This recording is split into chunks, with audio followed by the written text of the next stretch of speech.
Hello and welcome to the Burgon Fitness Podcast. I'm your host, Hannah, and today I'm kicking off a brand new season of episodes with the aim to educate you, motivate you, and entertain you. I'm not sure how much of that is entertainment, but of course, my main priority is to educate you. How I'm going to do this is within this season, I'm going to be targeting certain topics such as carbohydrates and performance, what supplements you should take for your training, the effects of dehydration are just 3 examples of what is to come amongst other educational content. But this first episode is all about reintroducing what I've been up to and talking to you a little bit about what to do in terms of coming out on top of your own psychological warfare battle words. With this episode, I don't actually have an awful lot of time, so I've managed to try and fit it into my schedule, but I'm going to therefore try and do it off the cuff, so try and minimise the amount of editing that I need to do. So it is highly likely that I'm going to do a bit of rambling, probably go off topic a little bit, because that's just how my brain works. But stick with me, and hopefully you can take something from this podcast that's educational, motivational, or entertaining. In terms of what I've been up to recently, I won't go into too much detail because it's probably going to bore you. But I did High Rocks Manchester not long ago. I also went to Mercia with my twin sister. She ran the marathon and I thought I might as well run the half while I was there. So I ran the half marathon, which was good fun. She happens to be pretty fluent in Spanish. She would love hearing me say this. But I... not so much. I don't know a word. So I just felt like a spare part when we were talking to the Spanish locals. I was just kind of asking Rachel after every conversation what was being said. They could have been saying anything. But there was one occasion where I was like, do you know what, Rachel, I'm going to take this one. I'm going to order us drinks. So I went to the bar and I ordered what I thought was 2 Coke Zeros. I'd have preferred Pepsi Max, but they didn't have Pepsi Max. But anyway, 2 Coke Zeros, and the woman behind the bar was serving somebody else some coffee. So I was like, right, okay, fine. Once she's done that, she'll do my drinks. But when I asked, she was sort of questioning DOS as in there too, and I wasn't really sure what was going on. Rachel was doing her translating, as she did mostly part of the holiday, and we thought we had it nailed. Well, I thought I had it nailed. So I just stood at the bar waiting, kind of watching Man United at the same time. And she just wasn't making our drinks. And then I turned around and she was making another set of coffees. And I was like, oh, for goodness sake, what? I've ordered my drink about 5 minutes ago now. Why is it taking so long to come? And anyway, long story short, she walked out with the coffees and I'm thinking, what table is she taking these to? And she goes and takes them to our table. And I don't know how Coke Zero got mistranslated, but we ended up with 2 coffees. And Rachel my sister just looked back at me and was like, what the hell? I asked for a Coke Zero. She doesn't drink coffee. She did that day. But, and then she couldn't sleep that night and she blamed me. But anyway, off on a tangent. Do you know those stories where you start talking and you're already halfway through the story, and as you're talking through it, you're like, actually, this isn't funny. And this is a bit of a ramble. But anyway, it happened and I've told you this story now. But yeah, so I went to Mercia. That was good fun. I'll go into that a little bit later on in the episode in terms of the race itself. What else have I done? I went to get a mole removed on my shoulder last week. Again, not exciting news, but when I was going, I just thought it was going to be an in-and-out job. I thought it was like getting a jab. You just go in, they get some tweezers or something, they pull it out. Jobs are good, and you go off merrily with your day. But no, I was kind of opened up, scooped out, and stitched back together again. So I won't go into detail on that one for the benefit of the squeamish people listening to this podcast. But it wasn't pleasant, and it was quite sore for a couple of days after. So I had to amend my training around that. But jobs are good and it's all good. I'm privileged to be able to get medical care, I suppose. So yeah. What else have I done? I went to Wagamama's at the weekend with my sister. I'm a big Wagamama's fan. And I found a Wagamama's gift card in the bottom of my wardrobe that's probably been there for about nearly 2 years. And I thought it wouldn't work, and then it did. So I got a free Wagamama's, which was wonderful. But yeah, for the sake of those who are listening to this podcast to learn something, I'm going to move on now from the random goings on of my life in the last couple of weeks. And I'm going to discuss the notion of psychological warfare. I'm asking you the question, are you coming out on top in your own psychological warfare battle? So what I mean by this, actually, I'll tell you the true definition of what psychological warfare is defined as. So it's the strategic, planned use of propaganda, disinformation, and emotional manipulation to influence the attitudes, emotions, and behaviours of opponents or target populations. Sounds like a rap, doesn't it? But basically, the concept, so I'm going to use it as a terminology to apply to myself and my own psychological warfare, in that during High Rocks, I felt like I was letting my negative self-talk overdo and win the battle against my positive self-talk and positive mindset. And usually I'm quite good at like spinning it round within those race moments. And what it taught me was that because I've been out of racing for over a year and a half in terms of the High Rocks solo, I didn't realise the impact of not competing for so long on your mindset. So I think what happened was, I learned that you have to constantly be training that mindset. So when I was in like the dumps and I was really struggling in that race, usually I'd be able to dig myself out of the hole and keep going and have like a positive thought process of, just one more rep or just a couple more lunges or get into a river, like, those sorts of positive self-talk things. But then I just got way too much into my own head that all the negative talk was dominating. And I like to think of it a little bit like sort of an angel and a devil on your shoulder, without becoming a bit spiritual. Just metaphorically, if you think angel devil, it's just easier to understand what I'm saying. So the angel is within the battle is the one that's got the positive self-talk, and the devil is the one in the battle that's the negative self-talk. And so I think in that High Rocks event, the devil was completely outdoing the angel side of things. And I just let myself down a little bit. And I think that after that race, I was sat on the flight to Murcia for the half marathon. I think it was 10 days after. And I was thinking, do you know what? I want to use this race as like a further test for this whole psychological warfare notion, and think, right, can I get the angel side of things to outdo the devil side of things? Because it's all well and good having these negative self-talks, and they do happen. Like, there's no point as going into races and thinking I am never going to think negatively, because it just doesn't happen. Like, when you're racing, things come into your head, and that negative self-talk does come into your head, but it's how you respond to it that's important. And in High Rocks, I didn't respond very well to it. I gave into it, I succumbed to it, and I was sort of kind of going more to a bias of feeding that devil side of the battle. But actually, if we can twist these sorts of cognitions and think more positively and put positive spins on them, then ultimately it's most likely going to lead to improved performance. So when I went to Murcia and I was doing the half marathon, I really almost wanted to have negative things happen in the race or negative thoughts happen in the race, so that I was challenged to think of this notion of trying to twist it round in a more positive manner, because I'd felt like I'd let myself down a little bit in High Rocks. And I think a lot of people think about High Rocks and they think of it so like physical based, and of course it is. If you don't have the fitness to be able to, and the strength to be able to do the runs, the sled push, etc., then you're not going to perform well.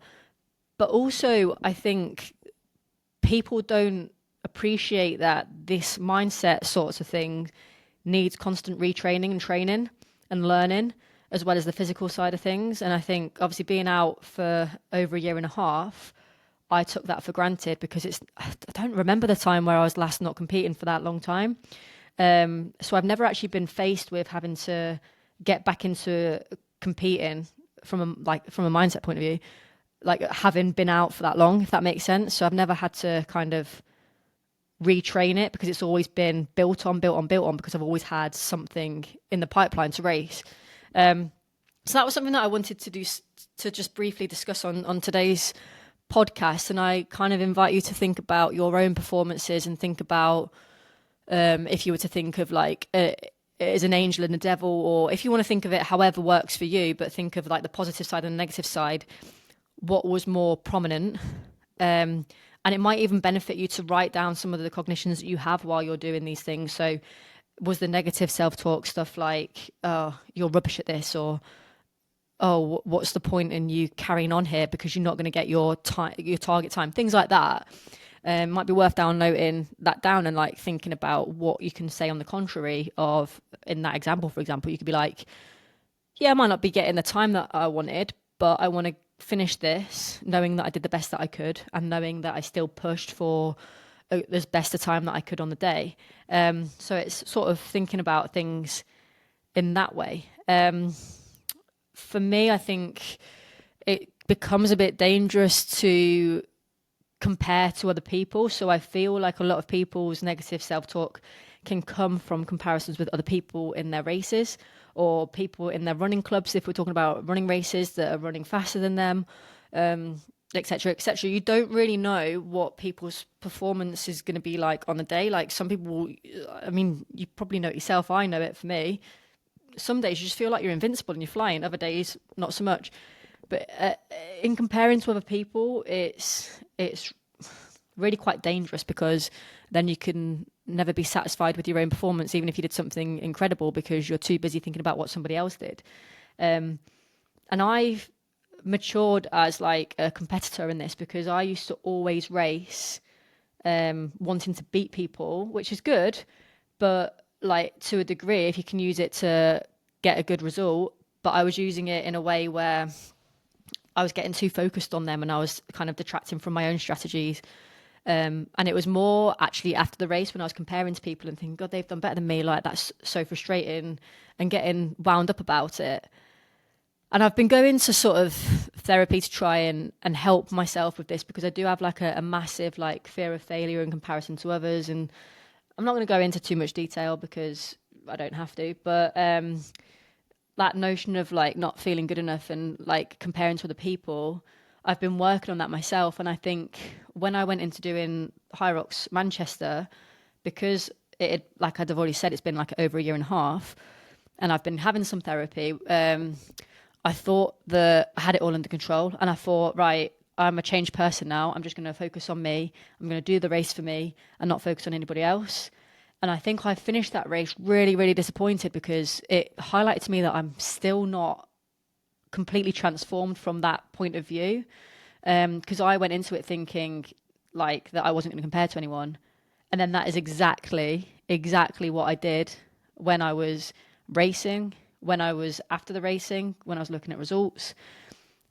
And it just got me down. And like, you know, it's so difficult when you've got these deep rooted things. And I'm sure some of you listening compared to other people and can probably relate to what I'm saying. But, you know, it's something that I really, really want to work on and improve within myself, because I do understand that by comparing to people, you are doing yourself a disservice, and in many ways making it worse for yourself, rather than just focusing inwards. But it's so hard to just reverse that. So that was probably something else that I left High Rocks disappointed with. And that's probably why I really enjoyed Mercia Half Marathon, because I didn't know anyone there apart from my sister. And I think the minute that I like know people, I can just have this tendency to get in my head about comparing, and it really annoys me that I'm that way. But it's, again, something that I'm trying to work on with therapy. But when we put ourselves in these racing situations, like after High Rocks, I was so like annoyed because I know that I'm better than the time that I got. And I let it fester. I got really like upset and wound up about it. It really got me down. But then as soon as like the sort of cloud clears, I started to think about what I need to improve on. And obviously, as I've already mentioned, I applied that to Mercia Half Marathon. But by putting ourselves in these situations, like it gives us room for growth, because now I know, right, okay, I've still got to learn and still got to continue working with a therapist on these thought processes of not feeling good enough and, you know, the fear of failure sort of stuff. I wouldn't have known that this still needs work if I'd not put myself in that vulnerable, I suppose, position of racing. So whenever we race, I think it's okay to have emotions attached to races. That's like, you know, it's unavoidable. But like the example that I'm giving, once the cloud clears, think about, right, well, what do I need to improve? What did I learn from that race? And amongst other things, I also learned that dehydration during the race affected me massively. And that's something I'm going to do an episode on, by the way, is the impacts of dehydration on performance. But yeah, so that, and then also nutrition side of things, is that amongst other stuff, I wasn't just like making home cooked food, and I wasn't really tracking what I was eating. I was kind of snacking a lot on things, and probably eating far too much than I needed to, or far little. I didn't really know because I wasn't tracking it. And I'm not saying that you do need to track your eating to perform well. I'm not saying that at all. But I think I just needed to reset myself and actually, fuel myself more effectively in terms of thinking about what sort of timing of eating and training sessions and fueling training sessions, because whilst I was kind of snacking a lot, it would often be in the evening, probably because I'd gone the day without eating enough. And then I wasn't fueling my sessions the same. And so within the sessions, if you're not fueling them well, you're not going to get the most out of the physiological adaptations from the stimulus you're putting yourself onto your body, because it's not as intense as you otherwise would be able to train at if you'd fueled well. So the issue for me was that I wasn't eating enough like balanced meals throughout the day, and I was kind of snacking far too much in the evenings and not fueling my sessions in the daytime. So that was something else that I took from High Rocks. So yeah, I suppose this first episode, it was just more for me to catch up with you, talk to you a little bit about psychological warfare and my own meaning towards it, and for you to just basically to encourage you to think about your own races recently and think about whether that negative and positive self-talk were present, what was more dominant, what could you have done better from that psychological point of view, and hope to improve that in the future. So I hope you found some form of education or benefit to this episode. As I said, I'm going to be doing more episodes that are educational based throughout as part of this season on my Burgon Fitness Podcast. Before I leave, I just want to do a little bit of a plug-in of things that I've got coming up. So I host monthly High Rocks simulations and half High Rocks simulations in Stockport.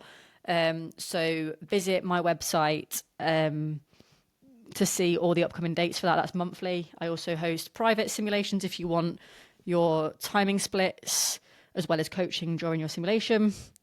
And I have a women's only fitness event with a live DJ on the 7th of March, 1 till 2:30 p.m, where you'll be doing 2 workouts, one of which is my brand new hybrid fitness concept that includes no running, which is called Hybrid 3-1, which is basically 3 minutes on, 1 off of various exercises.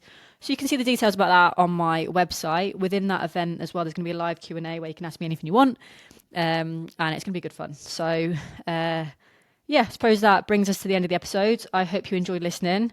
Let me know if you gave it a listen so that I know that I'm spending my time worthwhile. Because, yeah, what's the point of making these podcasts if no one listens? But if one person listens and they find some benefit from it, then job's a good one. Anyway, I am going to go now. Thank you for listening, and I'll speak to you in the next episode. Goodbye.